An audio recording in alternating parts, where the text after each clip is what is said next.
Ikhwani wa akhwati fillah rahimakumullah. Usikum wa nafsi bitaqwallah faqad fazal muttaqun. Bapak Ibu para jamaah yang dimuliakan Allah Subhanahu wa taala. Pada malam hari ini kita akan mengkaji tentang masalah salat. Agar kita selalu menjaga masalah salat. Masalah salat ini selalu diingatkan oleh Rasulullah SAW kepada sahabat-sahabatnya, kepada umatnya setiap saat, agar jangan sampai kita ini lalai dalam menegakkan salat sampai beliau di ujung kehidupannya mau wafat. Dia berpesan kepada umatnya, as-salah, as-salah. Maksudnya apa? Ya ummati, salat, salat. Jangan lalaikan salat. Karena salat termasuk salah satu rukun dari rukun-rukun Islam. Sebagaimana juga Rasulullah SAW bersabda, "Awwalu ma yuhasabu bihil 'abdu yaumal qiyamah as-salah." Pertama kali yang akan dihisab oleh Allah dari amalan seorang hamba pada hari kiamat, salat. Jika salatnya baik, maka dianggap seluruh amalnya itu baik. Tapi sebaliknya, jika salatnya tidak baik, dia tidak menyempurnakan syarat dan rukunnya, tidak khusyuk dalam menjalankannya, lalai, kurang perhatian, mengakhirkan waktu salat, bahkan meninggalkan salat, maka dianggap oleh Allah seluruh amalannya tidak baik. Jadi ini bukan permasalahan biasa, hadirin sekalian. Salat ini penting sekali, sehingga Rasulullah SAW bersabda dalam hadis Bukhari Muslim, "Umirtu an uqatilan nas hatta yashhadu an la ilaha illallah wa anni Rasulullah wa yuqimus salah wa yu'tuz zakah fa idza fa'alu dzalika asamu minni dima'ahum wa amwalahum illa bihaqqil Islam wa hisabuhum 'ala Allah Ta'ala." Aku diperintahkan oleh Allah untuk memerangi manusia. Lihat ini kalimat, aku diperintahkan oleh Allah untuk memerangi manusia, perang, sampai mereka bersaksi bahwa tidak ada Tuhan ilah yang berhak disembah secara benar kecuali Allah. Sampai mereka bersaksi bahwa aku adalah Rasulullah. Sampai mereka mendirikan salat. Sampai mereka menunaikan zakat. Jika mereka melaksanakan ini semuanya, maka terlindungi dariku jiwa mereka dan harta benda mereka. Illa bihaqqil Islam. Kecuali kalau dia melanggar, dihukum sesuai dengan perbuatannya dan diserahkan hisabnya nanti pada hari kiamat. Diserahkan kepada Allah Subhanahu wa taala. Jadi hadirin sekalian, Nabi diperintahkan oleh Allah untuk memerangi manusia sehingga mereka bersujud kepada Allah. Maka di hari di mana orang tidak salat, meninggalkan salat, menyia-nyiakan waktu salat, tidak bernilai orang itu. Tidak memiliki kehormatan sama sekali. Rendah, walaupun terlihat terhormat di mata masyarakat, karena dia tidak mempunyai tempat dalam agama Islam. Tidak ada bobot bagi dia kebaikan sama sekali. Ya, hati-hati, jangan sampai kita ini meninggalkan salat. Hak hidupnya murah. Kalau dia masuk dalam wilayah Islam disuruh tobat. Kalau tidak dipenjara atau dipenggal kepalanya sampai dia salat. Hadirin sekalian. Jadi ini bukan main-main. Allah Subhanahu wa taala berfirman, "Fa khalafa min ba'dihim khalfun adha'us salata wattaba'us syahawat fasawfa yalqawna ghayya. Maka datanglah sesudah mereka generasi penerus pengganti mereka. Ternyata mereka itu penggantinya menyia-nyiakan salat, menuruti hawa nafsu. Maka mereka kelak akan menemui kesesatan, menemui jalan menuju neraka. Padahal mereka apa? Menyia-nyiakan, apalagi meninggalkan. Menyia-nyiakan saja mereka akan mendapatkan kesesatan. Apalagi apa? Meninggalkan. Hadirin sekalian. Karena mereka lebih mementingkan dunia, lebih mementingkan karir, lebih mementingkan jabatan. Saya sering mendengar beberapa para pegawai-pegawai yang kerja di kantor, yang kerja di pergudangan, banyak sekali mereka mengaku Muslim, tapi tidak sholat. Hadirin sekalian. Mereka juga tidak puasa di bulan apa? Ramadan. Mana iman? Mana Islam? Kemudian mengaku sebagai seorang Muslim, ya, mengaku sebagai orang yang ahli dalam bidang agama, tapi apa? Tidak sholat. Ini bahaya sekali. Ini dikategorikan termasuk orang apa? Munafik. Allah Subhanahu wa taala berfirman dalam surah An-Nisa ayat 142, "Innal munafiqina yukhadi'una Allah." Sesungguhnya orang-orang munafik itu mencoba untuk menipu Allah. Wa huwa khadi'uh. Padahal sejatinya Allah lah yang menipu mereka. Mereka itu tertipu, tapi mencoba untuk menipu. Wa idza qamu ila sholati qamu kusala. Mereka itu kalau berdiri sholat malas. Orang munafik itu sholat tapi malas. Ya, niatnya kurang kuat. Ini hati-hati hadirin sekalian. Karena sholat itu sejatinya adalah silatun bainal abdi wa rabbih. Hubungan dekat antara seorang hamba dengan Tuhannya. Dia lagi dilihat oleh Allah Subhanahu wa taala. Seharusnya dia mengumpulkan seluruh niatnya, jiwanya, pikirannya ke dalam apa? Salat. Karena salat itu dari sisi tazkiyatun nufus itu luar biasa. Inna salata tanha 'anil fakhsya'i wal munkar. Sesungguhnya salat itu bisa mencegah seseorang dari perbuatan apa? Fakhsya, keji dan kemungkaran. Anda sholat, maka perbuatan-perbuatan keji yang ingin kita lakukan di dalam niat hati kita itu bisa sirna, hadirin sekalian. Ya, makanya kalau orang itu rusak, orang itu banyak berbuat dosa, suruh sholat. Terus suruh sholat, mengerjakan 5 waktu. Niscaya dia akan berubah, gandeng menuju ke masjid. Ya, nasihati sholatnya kalau bisa yang khusyuk. Terus seperti itu. Niscaya dia akan meninggalkan perbuatan dosa dan maksiat. Karena luar biasa sholat ini, hadirin sekalian. Jadi apa namanya? Sholat ini pesan terakhir Rasulullah sebelum wafat. Dan sholat itu, sholat fardu terutama, hadirin sekalian, kita diperintahkan oleh Allah dan Rasulnya untuk dikerjakan secara berjamaah di masjid.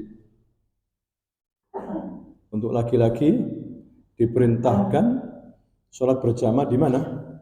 Di masjid. Memakmurkan masjid.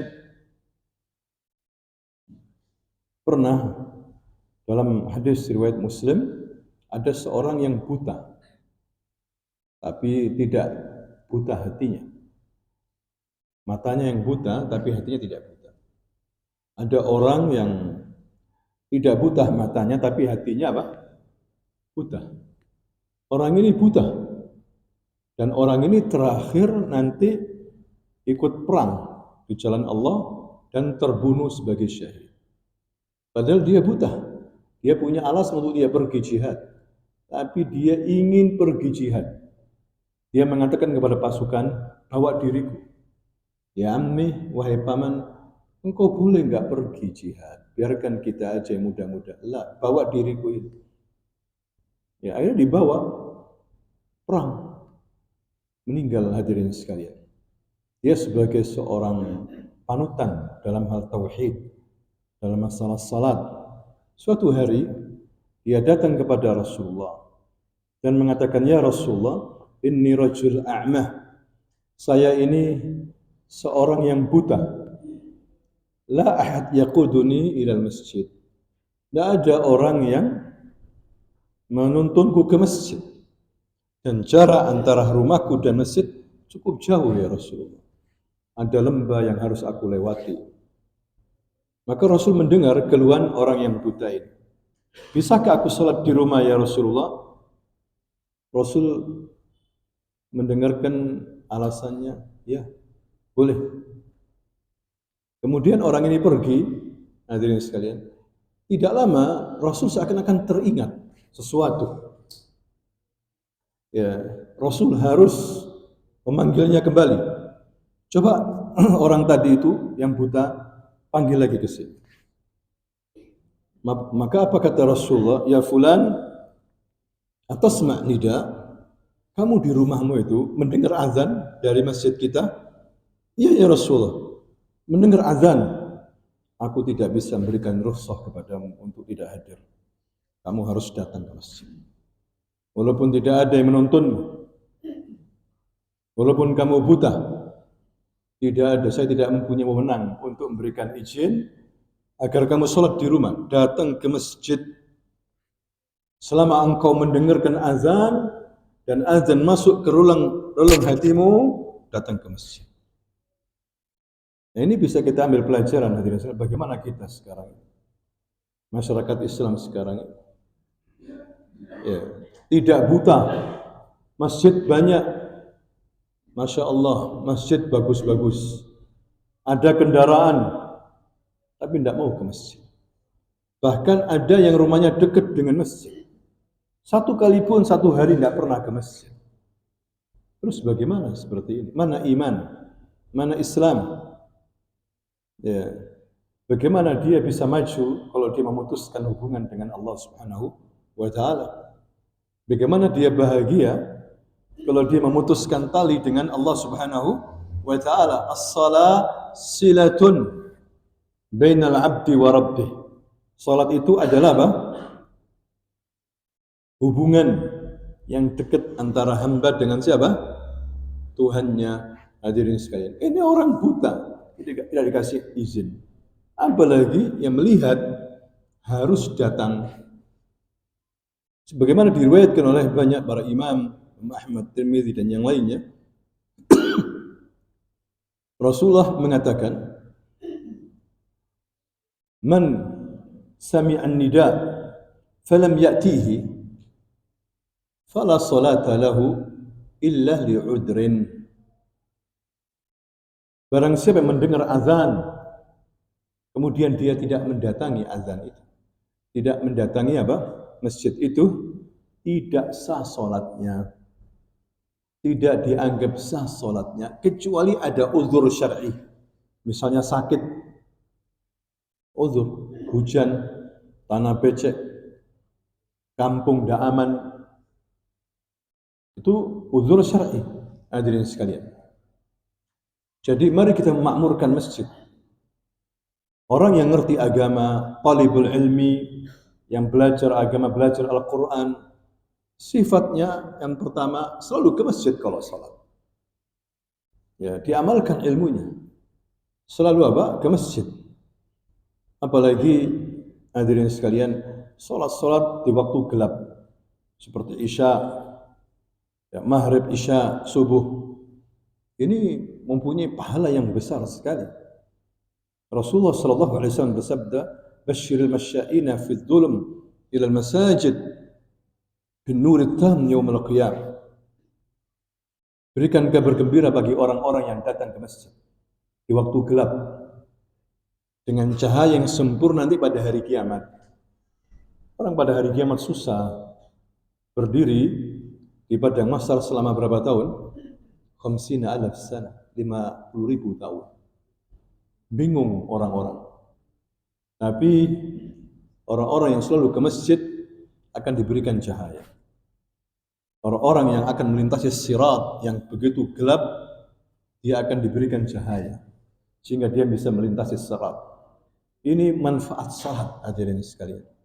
Seandainya mereka tahu pahala yang akan diberikan kepada orang yang salat Isya di masjid dan salat subuh, niscaya mereka akan mendatanginya.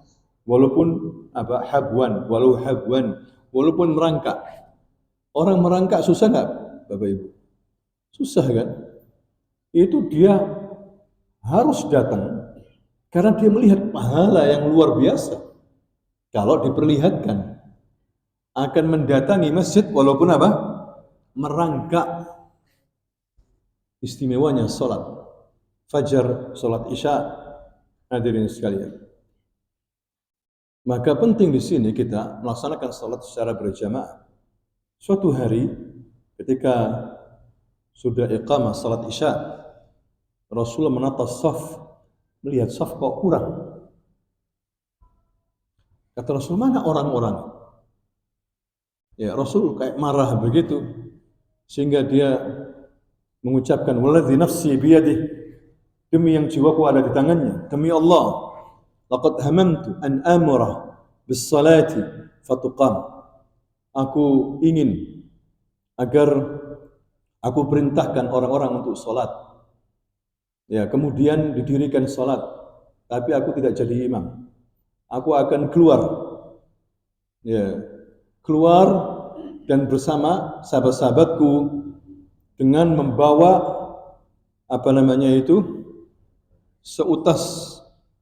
seikat kayu bakar yang dinyalakan langsung. Ya. Kemudian aku akan datangi orang-orang yang tidak datang sholat jamaah. Rumahnya aku akan bakar mereka. Lihat, Rasulullah marah, hadirin sekalian. Melihat masjid ada saf yang apa? Ada yang kosong. Kemana ini? Bayangkan, sampai seperti itu. Rasul ingin agar apa? Umatnya perhatian sama sholat, terutama sholat apa? Jamaah. Karena ini kemenangan. Hadirin sekalian, sholat ini kemenangan. Kita diajak oleh Allah, hayya 'alas shalah, hayya 'alas shalah, hayya 'alal falah, hayya 'alal falah. Mari menuju kemenangan. Kemenangan itu sholat. Orang yang sholat menang. Faza wa najah, dan dia selamat, sukses. Hadirin sekalian, jangan sampai seperti yang dikatakan oleh Allah. Allah berfirman, wa idza qila lahum la ilaha illallah yastakbirun. Innahum kanu idza qila lahum la ilaha illallah yastakbirun. Sebagian ahli tafsir mengatakan mereka ini orang-orang yang tidak mau mendatangi salat. Mereka itu apabila dikatakan la ilaha illallah sombong. La ilaha illallah azan, tidak mau sholat. Ini bisa kita lihat di masyarakat kita, hadirin sekalian. Anak-anak muda, mana anak-anak muda? Sedikit. Lihat itu warkop penuh sekali. Tidak peduli ada azan, tidak peduli masjid. Terus bagaimana bisa mendapatkan pemimpin? Ingin pemimpin yang adil, pemimpin yang baik, tapi tidak pernah terlihat di masjid. Subuh tidak pernah terlihat di masjid. Tapi kalau ngomong masalah negara politik, jagonya luar biasa. Tapi kalau sholat tidak pernah muncul, percuma orang seperti ini. Para sahabat itu menuduh orang yang tidak datang ke masjid sebagai orang yang munafik, yang jelas-jelas kemunafikannya. Itu para sahabat. Kata Ibnu Mas'ud, wallahi kita bisa melihat ya orang munafik yang jelas-jelas kemunafikannya tidak hadir dalam sholat jamaah. Terus kita ini bagaimana hadirin sekalian? Terkadang kita ini datang sifat malas. Ya, inilah sebetulnya kewajiban kita pertama. Sebenar-benar job kita ya ini. Lainnya second job. Anda kerja di kantor, kerja di perusahaan, ini second. Pekerjaan utama itu apa? Salat sebetulnya. Ya. Kalau orang perhatian sama salat akan diperhatikan sama Allah Subhanahu wa taala. Sa'id bin Musayyib, seorang ulama tabi'in, di akhir kehidupannya mau wafat, putrinya datang menjenguknya dan menangis. Katanya Sa'id, wahai putriku, ya ibnati, la tahzani, la tabki, jangan kau menangisi aku. Tidak usah kau menangisi aku. Alhamdulillah, ayahmu ini 40 tahun tidak pernah ketinggalan salat jamaah. Muazzin memandangkan azan, ayahmu udah di masjid. Udah kamu nggak usah nangis, bergembiralah. Ini yang aku banggakan ketika menemui Allah. 40 tahun tidak pernah meninggalkan salat apa? Jamaah. Kita jangankan 40 tahun, sehari saja macam-macam alasan badan kita ini. Harus kita paksa. Ya, harus kita paksa. Begitu pentingnya ibadah kepada Allah Subhanahu wa taala.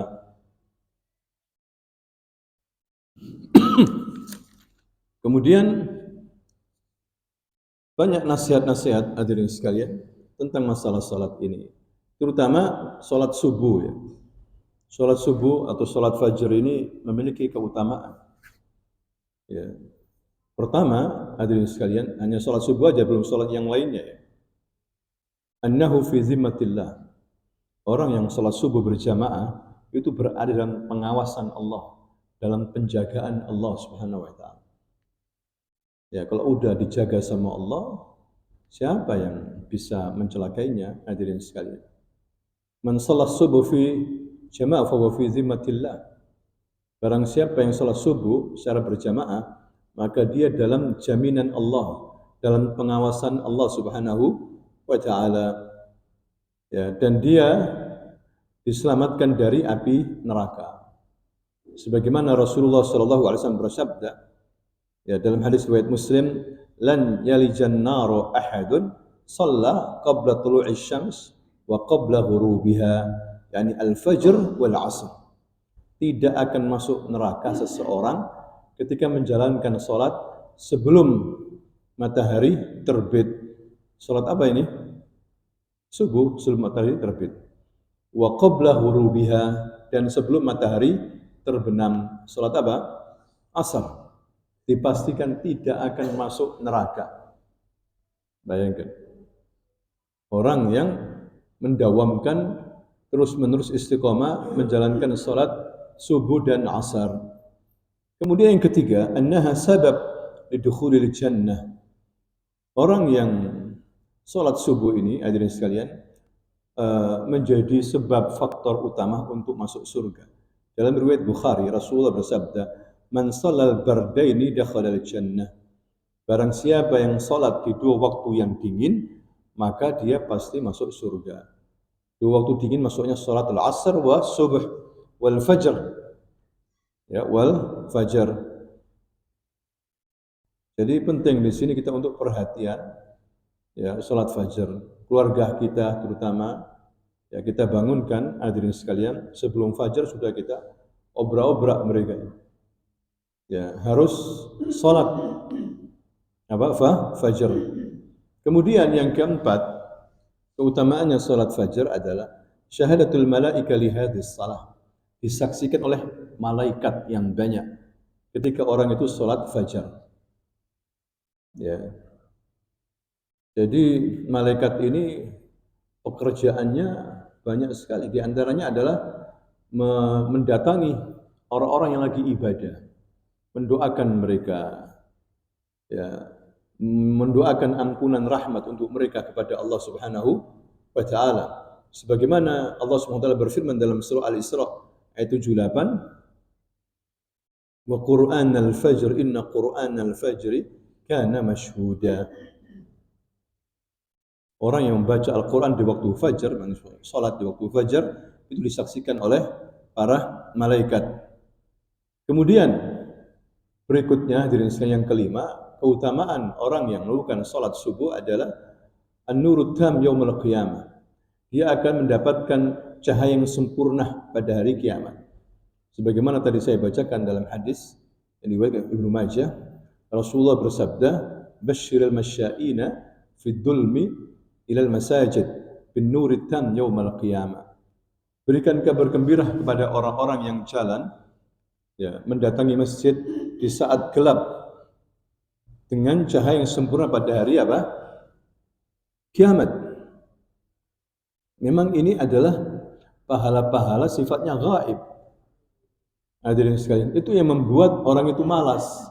Coba kalau diperlihatkan, ya, pahala-pahala besar ini. Orang aja dikasih misalnya kulkas atau sepeda, ayo datang sholat subuh, kira-kira banyak gak? Baru sepeda loh itu, full. Kenapa? Pak, biasanya nggak sholat subuh, kok ikut sholat subuh? Karena di sana nanti habis sholat subuh dikasih apa? Sepeda. Ya, ini lebih dari sepeda. Allah ngasih ini lebih daripada sepeda. Barang siapa yang mendatangi masjid di saat pagi maupun petang, Allah siapkan tempatnya di surga. Hadirin sekalian. Ini pentingnya iman bil ghaib. Alladzina yu'minuna bil ghaib. Allah memberikan sifat al-muttaqin, beriman kepada siapa? Beriman kepada hal yang gaib. Kalau beriman kepada yang zahir itu sudah wajar. Percaya kepada yang zahir yang bisa dilihat wajar. Ya, percaya kepada matahari wajar enggak? Wajar karena tiap hari muncul matahari. Percaya kepada bintang hebat enggak? Biasa. Karena tiap malam apa? Muncul. Yang hebat adalah ketika Anda beriman kepada yang gaib, yang Anda tidak melihat, misalnya surga dan neraka, Allah Subhanahu wa Ta'ala. Anda beriman, percaya, itu hebat sekali. Makanya Allah SWT berikan janji pahala yang besar bagi orang-orang yang beriman dengan hal yang apa? Yang gaib. Ya, kenapa orang-orang itu berbuat maksiat? Karena iman kepada gaibnya itu kurang. Sehingga takutnya kepada Allah kurang. Takutnya kepada hari kiamat kurang. Hadirin sekalian. Sehingga mudah untuk berbuat maksiat dan dosa. Tidak takut. Coba kalau diperlihatkan neraka di hadapannya, pingsan dia langsung. Gue sudah mau keluar di masjid terus. Ayo keluar, main-main. Sudah. Kapok sudah. Soalnya kemarin saya diperlihatkan neraka. Dan merasakan panasnya misalnya. Masalahnya itu. Karena kurangnya iman kepada hari kiamat, kurang imannya kepada yang gaib, mudah untuk berbuat maksiat dan dosa. Hadirin sekalian. Makanya orang yang luar biasa sholat subuh secara berjamaah, ya, dia bangun pagi, pergi ke masjid, ini orang yang luar biasa, diberikan cahaya nanti pada hari kiamat. Ya, di saat gelapnya mahsyar, gelapnya sirat, ya, jembatan yang dibentangkan di atas punggung jahannam. Na'udzubillah. Ya, semua doa para nabi cuma satu. Hatta nabi, doanya mereka apa? Rabbi salim. Ya Allah selamatkan aku. Itu nabi. Jembatan ini bukan seperti jembatan Suramadu. Jembatan ini lebih tipis daripada rambut, lebih tajam daripada pedang. Ya mustahil bisa melewati, hadirin sekalian. Dan gelap. Kecuali tadi itu orang-orang yang sholat. Di saat itulah manusia tidak ingat siapa-siapa. Tidak ingat ayahnya, tidak ingat ibunya, tidak ingat istrinya, tidak ingat anak-anaknya. Sampai dia bisa berhasil melewati sirat. Tergantung amalannya. Jadi perjalanan kita menuju akhirat ini jauh sekali, masih panjang. Hadirin sekalian, perjalanan kita masih panjang. Di dunia aja orang habis itu mati, dikubur, tinggal di alam barzah, panjang sampai hari kiamat. Perjalanan menuju Allah ini butuh bekal. Butuh apa? Bekal, hadirin sekalian. Kemudian berikutnya, orang yang hadir sholat subuh, yuktab lahu qiyamah lailah kullah. Ditulis oleh Allah seperti sholat malam seluruhnya. Padahal dia hanya sholat apa? Subuh 2 rakaat. Ya, sama Allah ditulis seperti sholat seluruh malam dari mulai ba'dal maghrib sampai subuh. Ada orang sholat malam sampai subuh, sholat tarawih sampai subuh ada, sholat 1 jam aja sudah kapok-kapok. Ya sholat tarawih, ini imamnya lama betul, dari mana imamnya yang disalahkan? Ya. Ini ditulis 1 malam penuh, hanya sholat 2 rakaat subuh. Hadirin sekalian.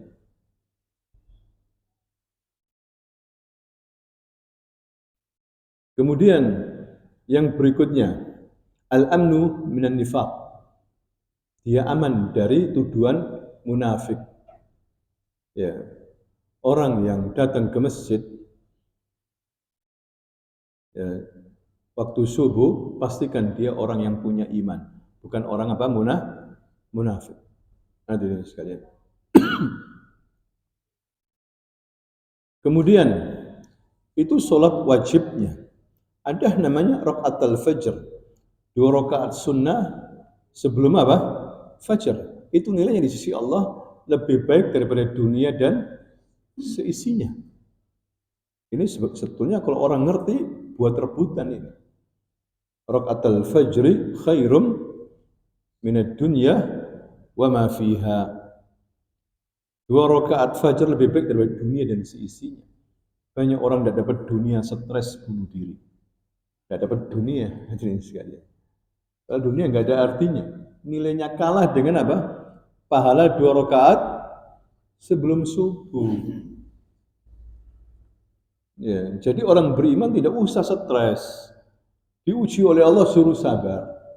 Dia akan mendapatkan pahala lebih daripada yang ada di dunia, yang dimiliki oleh raja-raja dunia. Dengan ibadahnya dia. Kemudian dalam riwayat Bukhari, orang yang hadir salat subuh itu akan bisa melihat wajah Allah nanti. Ya, dikatakan oleh Nabi, innakum satarawna rabbakum kama tarawna hadzal qamar. Kalian akan melihat Allah. Jadi Allah itu bukan enggak wujud. Wujud Allah itu. Ya, lain daripada pendapatnya orang liberal. Ya. Allah itu kayak bayangan, Allah itu enggak boleh bicara, enggak boleh mengeluarkan suara. Kalau mengeluarkan suara, bicara, berarti sama dengan apa? Makhluk itu pikiran mereka. Ya, menyamakan dengan makhluk. Padahal tidak harus, hadirin sekalian. Allah bersuara. Allah mengajak bicara nabi-nabinya. Ya, Allah punya wujud tapi gaib. Tidak ada yang bisa melihat Allah di dunia ini. Nanti di hari kiamat di surga, ya, katanya Nabi, kamu akan melihat Tuhan kalian, Rabb kalian, sebagaimana kalian melihat ini bulan purnama. Maksudnya kalian dari arah manapun bisa melihat bulan. Ya, bukan berdesak-desakan begitu kayak lihat apa layar tancap. Saya mas gantian. Tidak begitu. Seperti kalian melihat bulan purnama dari arah manapun, Anda bisa melihat Allah Subhanahu wa taala. Hadirin sekalian. Kemudian maka jika kalian mampu, ya, lakukanlah sholat sebelum matahari terbit dan sebelum matahari terbenam. Kerjakan supaya kalian bisa melihat Allah Subhanahu wa taala. Kata Nabi, jika kalian mampu, kerjakan 2 sholat. Ya, kata Nabi, berarti apa? Orang yang mengerjakan sholat subuh ya, dan asar itu bisa melihat wajah Allah. Anda bisa bayangkan Tuhan yang selama ini kita sembah. Kita lihat nanti, hadirin sekalian. Luar biasa. Dan ini termasuk akidah Ahlus Sunnah wal Jamaah, ru'yatullah fil jannah. Melihat Allah di surga. Melihat Allah di surga. Sedangkan orang-orang kafir tidak bisa melihat Allah Subhanahu wa taala. Kemudian dikatakan di sini oleh para ulama, annal muhafid ala salatil fajr min atyabin nas aishan wa ansatahum badanan wa an'amahum qalban.